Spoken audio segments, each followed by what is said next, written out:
Frequently asked questions about Anthurium bakeri.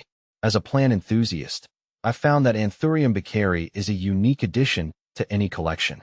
Its strap-like leaves and easygoing nature make it a standout, but there are often a lot of questions about how to care for this beauty. I've compiled answers to the most frequently asked questions based on my experiences with the plant. See more 1327 species in genus Anthurium at monsteraholic.com. What is Anthurium bakeri? Anthurium bakeri, sometimes referred to as the bird's nest Anthurium, is a tropical plant native to Central and South America. Its elongated, leathery leaves give it a distinctive look compared to the more commonly known heart-shaped Anthurium varieties. These plants are epiphytes in their natural environment, which means they grow on other plants, though they don't harm their hosts. This makes them adaptable to various growing conditions. How do I care for Anthurium bakeri? Caring for Anthurium bakeri is relatively straightforward, which is one reason I love this plant. Here's a simple breakdown of its needs. Light. This plant prefers bright, indirect light. I found that placing it near a window with filtered sunlight works best. Too much direct light can scorch its leaves, while too little can stunt its growth. Watering.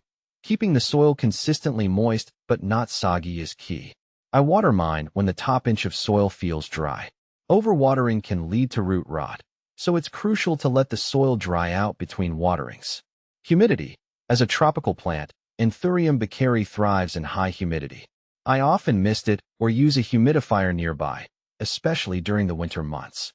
Soil. A well-draining, chunky soil mix is essential. I like to use an orchid or aeroid mix with added perlite and bark to ensure proper aeration. Temperature. It prefers temperatures between 65 degrees Fahrenheit and 80 degrees Fahrenheit. Avoid placing it in areas with cold drafts or sudden temperature changes. How to propagate Anthurium bakeri. Propagating Anthurium bakeri can be done through division or stem cuttings.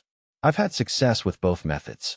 Division. When repotting, carefully separate the plant's roots into sections, ensuring each part has enough roots and leaves to survive. Replant each division in fresh soil. Stem cuttings. Another method is to cut a section of the stem with at least one node and place it in water or directly into soil. If using water, wait until roots form before transferring it to a pot. Both methods require patience, but it's rewarding to see new plants grow from your efforts. Is Anthurium bakeri toxic? Yes, Anthurium bakeri is toxic to both pets and humans if ingested. The plant contains calcium oxalate crystals that can cause irritation to the mouth, throat, and digestive system. It's best to keep it out of reach of curious pets and small children.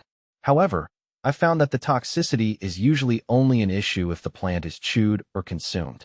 What are the benefits of Anthurium bakeri? Anthurium bakeri isn't just an aesthetic plant. It's also an excellent air purifier, helping to filter out harmful pollutants from the air. Its upright, elegant leaves bring a touch of the tropics indoors, making it a great choice for adding greenery to spaces like living rooms or offices. Plus, its relatively low maintenance care makes it a fantastic plant for beginners and seasoned plant lovers alike. What should I plant with Anthurium bakeri?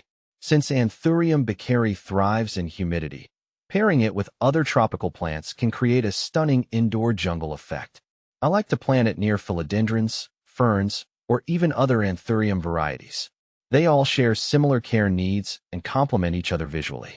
It's also worth considering combining it with plants that enjoy medium to bright indirect light, such as peace lilies or calatheas. What are common problems with Anthurium bakeri? Even though Anthurium bakeri is hardy, it's not without its issues. Here are a few common problems I've encountered. Yellowing leaves. This can indicate overwatering or underwatering. I always check the soil moisture to determine the cause. Brown leaf tips. Brown tips usually mean the plant isn't getting enough humidity. Increasing humidity around the plant typically solves this problem. Pests. While it's not prone to pests, Anthurium bakeri can occasionally suffer from spider mites or aphids. I wipe down the leaves with a damp cloth or use insecticidal soap if I notice any pests. How does Anthurium bakeri compare to other Anthuriums? Anthurium bakeri is often confused with Anthurium plumanii, another bird's nest variety. Both have long, narrow leaves, but Anthurium plumanii tends to have more wavy or ruffled edges, while Anthurium bakeri's leaves are smoother and more strap-like. Additionally, Anthurium bakeri has red berries when it flowers, while Anthurium plumanii doesn't fruit as noticeably. Another comparison is with the common Anthurium clarinervium, which has large, heart-shaped leaves and prominent veins. While Anthurium bakeri offers a more subtle beauty with its long, understated leaves, clarinervium steals the show with its dramatic foliage. I personally love both for different reasons, and they can complement each other when planted together. Conclusion. In summary, Anthurium bakeri is a unique and rewarding plant to grow. Its distinct foliage, easy care, and ability to purify the air make it a fantastic choice for any indoor garden. Whether you're a novice or an experienced plant parent, this tropical beauty can bring a bit of the rainforest into your home with minimal fuss. By following the care tips and keeping an eye on potential issues, your Anthurium bakeri can thrive for years to come.